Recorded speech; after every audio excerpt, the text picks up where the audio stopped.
Hello and good morning all of you. स्वागत आहे तुमचं मेगाबिट एज्युकेशनच्या युट्यूब चॅनलवर.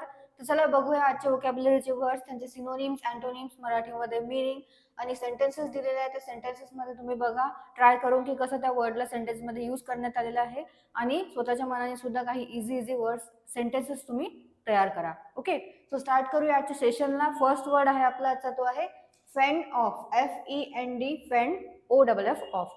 सो फेंड ऑफ म्हणजे काय होतं, तर as in to repel. Repel करणे म्हणजे काय करणे, थांबवणे. ओके, रोखणे, त्याला म्हटलं जातं फेंड ऑफ. हिंदीमध्ये काय मिनिंग होतं फेंड ऑफचं, रोखणं. मराठीमध्ये काय होतं, रोखून ठेवणे, बचाव करणे, असं मराठीमध्ये फेंड ऑफचं मिनिंग होतं.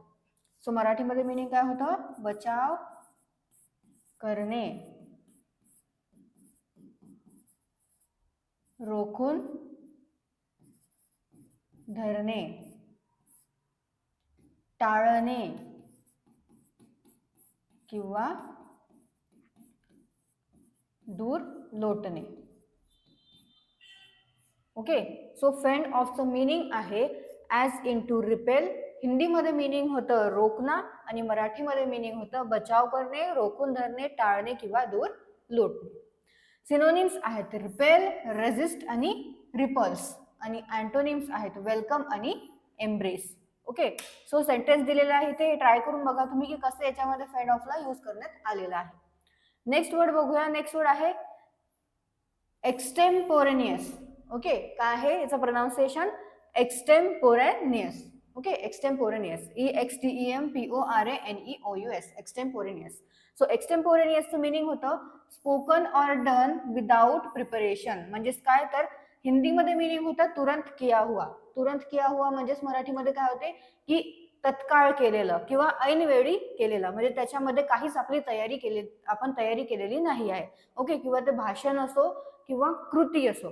भाषण करण्यामध्ये जसं आता कोणी आपल्याला काही प्रोग्राम असतात, कोणी आपल्याला असं उठवलं की तुम्ही आता काहीतरी स्वागत काही बोला. ओके, काही 2 शब्द बोला, तर आपण तेव्हा काय असतो, प्रिपेअर नसतो.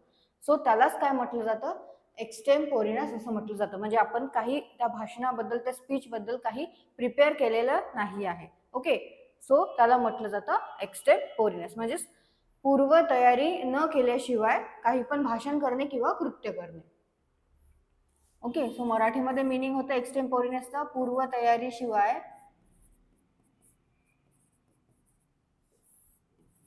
केलेले, तर काय, भाषण अथवा कृती. ओके, पूर्व तयारीशिवाय केलेले भाषण असो किंवा कृती असो त्याला म्हटलं जातं एक्सटेम्पोरेनियस, किंवा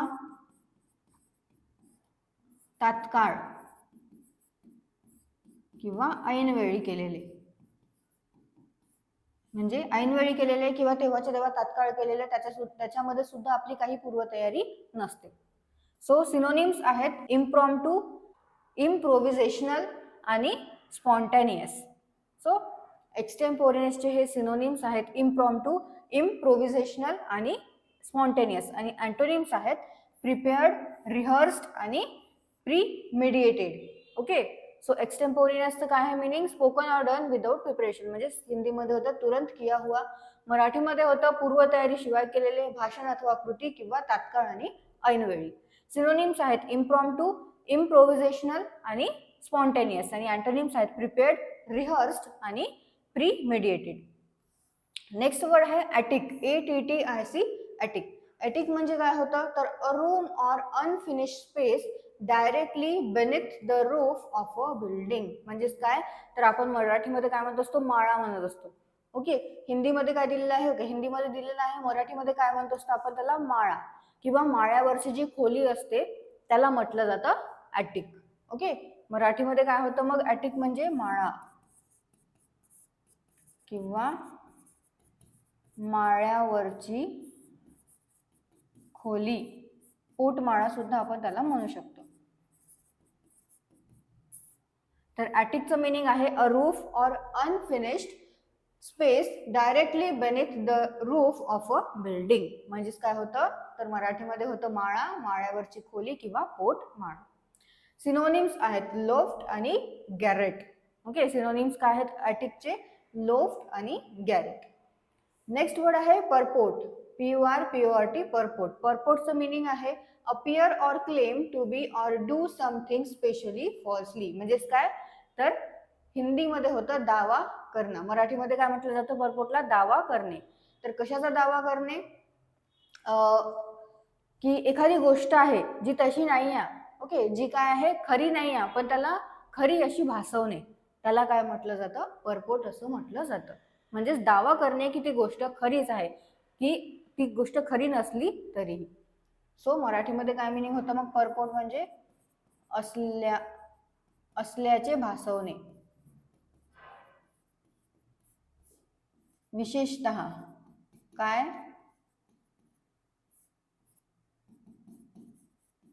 एखादी गोष्ट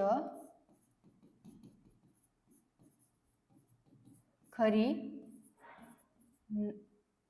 नसतानाही तसे भासवणे. ओके, एखादी गोष्ट आहे जी की खरी नाही आहे पण ती खरी आहे अशी भासवणे, त्याला म्हटलं जातं परपोर्ट. म्हणजेच काय तर दावा करणे की ते खरीच आहे, दावा करणे. सो सिनोनिम्स आहेत परपोर्टचे प्रोफेस, क्लेम आणि प्रिटेंड. आणि अँटोनिम्स आहेत डिनाय आणि अबेंडन. काय आहेत परपोर्ट म्हणजे काय होतं तर appear or claim to be or do something specially falsely. म्हणजे स्वतः दावा करणं, मराठीमध्ये त्याचं मिनिंग होतं असल्याचे भासवणे. विशेषतः काय असल्याचे भासवणे तर एखादी गोष्ट खरी नसतानाही ते खरी असल्याचे भासवणे किंवा दावा करणे. सिनोनिम्स आहेत प्रोफेस, क्लेम आणि प्रिटेंड. आणि अँटोनिम्स आहेत डिनाय आणि अबेंडन. नेक्स्ट वर्ड बघूया. नेक्स्ट वर्ड आहे ॲस्पर्जन. नेक्स्ट वर्ड काय आहे ॲस्पर्जन. ॲस्पर्जन म्हणजे होतं an unfair criticism or false accusation mean to damage another's reputation. म्हणजेच काय तर एखाद्याची बदनामी करणे किंवा एखाद्यावर लांछन लावणे, त्याला म्हटलं जातं ॲस्पर्जन. आणि हिंदीमध्ये काय म्हटलं जातं ॲस्पर्जनला तर कलंक लावणे. ओके, कलंकित करणे त्याला, त्याच्यावर लांछन लावणे, त्याची बदनामी करणे, त्याला म्हटलं जातं ॲस्पर्जन. म्हणजेच काय करणे निंदा अथवा बदनामी, लांछन किंवा शिंतोडे. ओके, सो ॲस्पर्जनचं मिनिंग आहे an unfair criticism or false accusation mean to damage another's reputation. आणि हिंदीमध्ये ॲस्पर्जनचं मिनिंग होतं कलंक, मराठीमध्ये होतं निंदा अथवा बदनामी, लांछन किंवा शिंतोडे. सिनोनिम्स आहेत क्रिटिसिझम, इन्सल्ट आणि इन्सिन्युएशन. आणि अँटोनिम्स आहेत प्रेज, ॲप्लॉज आणि रिस्पेक्ट. ओके, सो काय आहेत सिनोनिम्स ॲस्पर्जनचे क्रिटिसिझम, इन्सल्ट आणि इन्सिन्युएशन. आणि अँटोनिम्स आहेत प्रेज, ॲप्लॉज आणि रिस्पेक्ट. नेक्स्ट वर्ड बघूया. ओके, नेक्स्ट वर्ड आहे फिल्टी. FEALTY, fealty. फिल्दी म्हणजे काय होतं तर adherence to something to which one is bound by a pledge or duty. म्हणजेच काय तर हिंदीमध्ये फिल्दी म्हणजे होतं वफादारी. ओके, काय होतं फिल्दी म्हणजे हिंदीमध्ये वफादारी.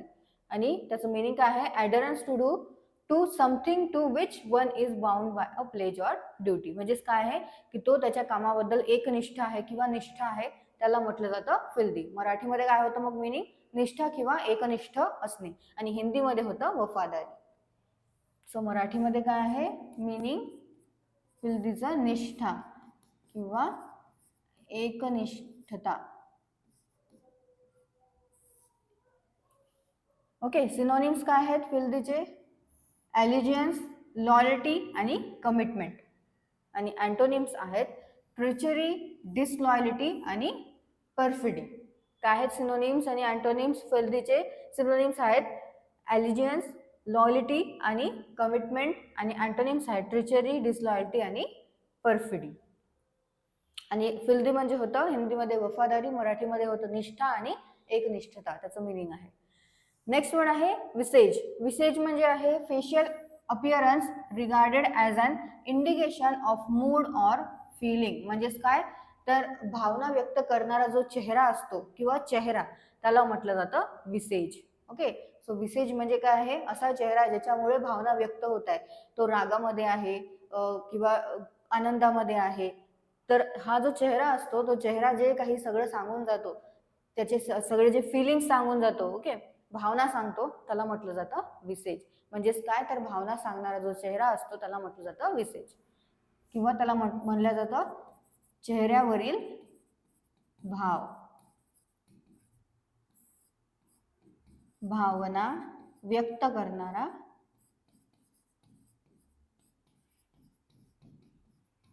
चेहरा किंवा मुद्रा. ओके, सो विसेज म्हणजे काय होतं, facial appearance regarded as an indication of mood or feeling. म्हणजेच हिंदीमध्ये मिनिंग होतं चेहरा, मराठीमध्ये काय त्याचं मिनिंग होतं, चेहऱ्यावरील भाव, भावना व्यक्त करणारा चेहरा किंवा मुद्रा. सिनोनिम्स आहेत एक्सप्रेशन, लुक आणि फेस. ओके, काय आहेत सिनोनिम्स विसेजचे, एक्सप्रेशन, लुक आणि फेस. नेक्स्ट वर्ड आहे नॉन प्लस. नॉन प्लसचं मिनिंग आहे surprise and confusion, someone so much that they are unsure how to react. म्हणजेच काय करणे, एखाद्याला गोंधळून टाकणे. ओके, एखाद्या व्यक्तीला काय करणे, कन्फ्यूज करून टाकणे, म्हणजेच त्याच्यावर त्याला काय रिॲक्ट करायचं आहे, कसं त्याला व्यक्त करायचं आहे ते न समजणे. ओके, तो काय आहे मग, अनश्युअर आहे की कसं त्या गोष्टीवर आपण रिॲक्ट करायला पाहिजे. ओके, सो नॉन प्लस म्हणजे काय होतं, तर कन्फ्यूज करणे किंवा एखाद्याला सरप्राईज करणे किंवा गोंधळून टाकणे. सो हिंदीमध्ये मिनिंग होतं नॉन प्लसचं हैराणी, मराठीमध्ये होतं गोंधळून टाकणे किंवा स्तब्ध होणे. सिनोनिम्स आहेत कन्फ्युज्ड, बिविल्डर्ड आणि बिम्युज्ड, आणि अँटोनिम्स आहेत रिलीव्ह आणि अश्युअर. सो काय होतं, नॉन प्लस म्हणजे surprise and confuse someone so much that they are unsure how to react. Synonyms आहेत त्याचे कन्फ्युज्ड, बिविल्डर्ड आणि बिम्युज्ड, आणि अँटोनिम्स आहेत रिलीव्ह आणि अश्युअर. आणि काय होतं मिनिंग नॉन प्लसचं, गोंधळून टाकणे किंवा स्तब्ध होणे.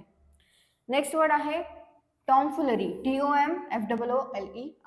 टॉमफुलरीचं मिनिंग आहे wildly playful or मिस्चियस behaviour. मिस्चियस behaviour म्हणजे काय होतं, तर हास्यास्पद वर्तन किंवा मूर्खपणा करणे, चेष्टा वगैरे करणे, त्याला म्हटलं जातं टॉमफुलरी. सो टॉमफुलरीचं हिंदीमध्ये मिनिंग होतं बुद्धिहीनता. बुद्धिहीनता म्हणजे काय, तर गाढवपणा करणे. सो मराठीमध्ये याचं काय मिनिंग होतं मग, मूर्खपणा. मूर्खपणा करणे, गाढवपणा करणे, चेष्टा करणे, मस्करी करणे, थट्टा करणे किंवा हास्यास्पद वर्तन करणे. ओके, सो टॉमफुलरीचं मिनिंग होतं wildly playful or mischievous behaviour. हिंदीमध्ये त्याचं मिनिंग होतं बुद्धिहीनता, मराठीमध्ये होतं मूर्खपणा, चेष्टा, मस्करी, थट्टा किंवा हास्यास्पद वर्तन करणे किंवा गाढवपणा करणे. सिनोनिम्स आहेत जोकिंग, सिलीनेस आणि स्टुपिडिटी, आणि अँटोनिम्स आहेत विजडम, सॅनिटी आणि प्रुडन्स. सो सिनोनिम्स आहेत टॉमफुलरीचे जोकिंग, सिलीनेस आणि स्टुपिडिटी, आणि अँटोनिम्स आहेत विजडम, सॅनिटी आणि प्रुडन्स. नेक्स्ट वर्ड आहे आणि लास्ट वर्ड आहे आपलाचा, तो आहे ओटीओसी. Okay, OTIOSE, otiose. ओटीओसचं मिनिंग होतं serving no practical purpose or result. So म्हणजेच काय आहे की ते निरर्थक आहे, व्यर्थ आहे, त्याला म्हटलं जातं ओटीओस. OTIOSE, otiose. ओटीओसचं मराठीमध्ये मिनिंग काय होतं मग, ओके, मराठीमध्ये आणि हिंदीमध्ये दोन्हीमध्ये मिनिंग होतं याचं व्यर्थ, निरर्थक, आळशी किंवा अनावश्यक.